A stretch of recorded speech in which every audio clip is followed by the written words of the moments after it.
ಒಬ್ಬ ವ್ಯಕ್ತಿಗಿಂತ ಒಂದು ಜೀವಕ್ಕಿಂತ ಅಧಿಕಾರ ಅನ್ನಿಸು ಬಹಳ ಮುಖ್ಯವಾದಂಥ ಅಲ್ವೇ ಅಲ್ಲ. ಸೊ ಈ ಸಂದರ್ಭದಲ್ಲಿ ನಾನು ಧ್ರುವನಾರಾಯಣ ಅವರು ತೀರ್ಕೊಂಡಂಥ ದಿನವೇ ನಿರ್ಧಾರ ಮಾಡಿದೆ. ಯಾರೋ ನನಗೆ ಹೇಳಿಲ್ಲ, ಯಾರೋ ನನ್ನ ಸಲಹೆ ಕೊಡದೆ ಕೇಳಿದೆ, ಯಾರ ಚರ್ಚೆನೂ ಮಾಡಿದೆ. ನಾನು ಅವತ್ತು ಈ ಮನೆಗೆ ಬಂದಿತ್ತು ಅದೇ ಫಸ್ಟ್, ದರ್ಶನ್ ನೋಡಿದ್ದು ಅದೇ ಫಸ್ಟ್, ಸೆಕೆಂಡ್ ಟೈಮ್ ನಾನು ನೋಡ್ತಾ ಇದ್ದೆ. ನಾನಿಂಟು ದರ್ಶನ್ ನನ್ನ ಭೇಟಿ ಮಾಡಿದ್ದು, ನಾನು ದರ್ಶನ್ ನೋಡಿದ್ದು. ನನಗೆ ಸುನೀಲು ದರ್ಶನ್ ವ್ಯತ್ಯಾಸ ಇಲ್ಲ. ಅಧಿಕಾರ ಆಡೋದ್ರಿಂದ ಸಿದ್ಧಾಂತ ಬಿಟ್ಟು ನಾನು ಎಂದೂ ಯಾರ ವ್ಯಾಮೋಹಕ್ಕೆ ಇದ್ದಕ್ಕೂ ಸಹಿತದೆ. ನಾನು ಈಗ ದರ್ಶನ ಜೊತೆ ನಿಲ್ಲಬೇಕು, ಸುನೀಲ್ ಥರನೇ ಅವನು ಒಬ್ಬ ಮಗ.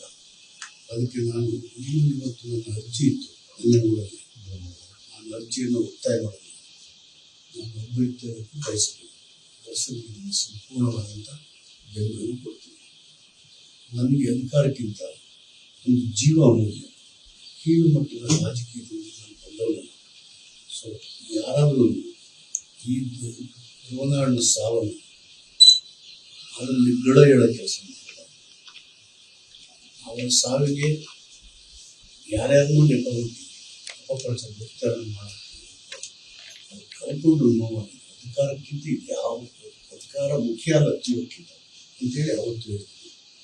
ಇದರಲ್ಲಿ ನನಗೆ ತುಂಬ ಬೇಸರ ನೋವಾಗಿ, ಹೀಗಾಗಿ ದರ್ಶನ ಧ್ರುವನಾರಾಯಣ ಆ ಕ್ಷೇತ್ರದಲ್ಲಿ ಅಭ್ಯರ್ಥಿಯಾಗಿ ದೇಶೀಯವಾಗಿ ತಂದೆ ಆಸೆ ಈಡೇರಿಸಿ ಅವರ ಕುಟುಂಬನ ನಿರ್ವಹಣೆ ಮಾಡೋ ಶಕ್ತಿ ಬರಲಿ ಅಂತ ಸಂಪೂರ್ಣ ಸಹಕಾರ ಬೆಂಬಲಿದೆ. ನಾನು ಅದಕ್ಕೆ ಅಭ್ಯರ್ಥಿಯಾಗಿ ಬಯಸ್ತೇನೆ. ಅಂದರೆ ನೀವು ಡಿಸೈಡ್ ಮಾಡಿಬಿಟ್ಟಿದ್ದೀರಾ? ನನಗೆ ಅವತ್ತೇ ಡಿಸೈಡ್ ಮಾಡಿದ್ದೆ. ಯಾವಾಗ ನಾನು ಅವರ ಬಾಡಿ ನೋಡಿದೆ ಅವತ್ತೇ ನಾನು ನೋಡಿ ಏನು ಶಾಶ್ವತ ಜೀವನಕ್ಕೆ ಇಸ್ ನಥಿಂಗ್.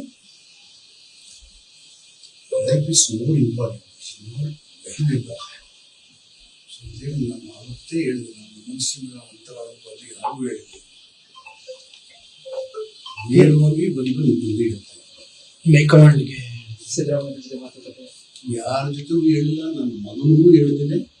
ನಾನು ಅವನು ಬಾಳೆ ಅಂತೇಳಿ ಕಳಿಸ್ಕೊಂಡು ಒಂದು ನಿಂತರಬೇಕು ಅಂತ ಹೇಳಿ ಈಗ ಪ್ರವಾಸ ಎಲ್ಲ ಅವ್ರ ಜೊತೆ ನಾಳೆ ಪ್ರವಾಸಕ್ಕೆ ಹೋಗ್ತಾರೆ.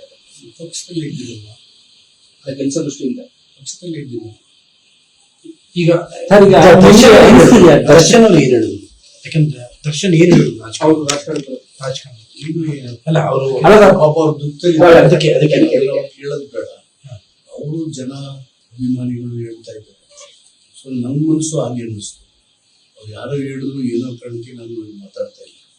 ನನಗೆ ಮನಸ್ಸಿಗೆ ಧ್ರುವನಾರಾಯಣ ಸತ್ತ ದಿನವೇ ಈ ಜಾಗದಲ್ಲೇ ನಾನು ಒಂದೇ ಮಾನಸಿಕವಾಗಿ ನಿರ್ಧಾರ ಮಾಡಿದ್ದೆ.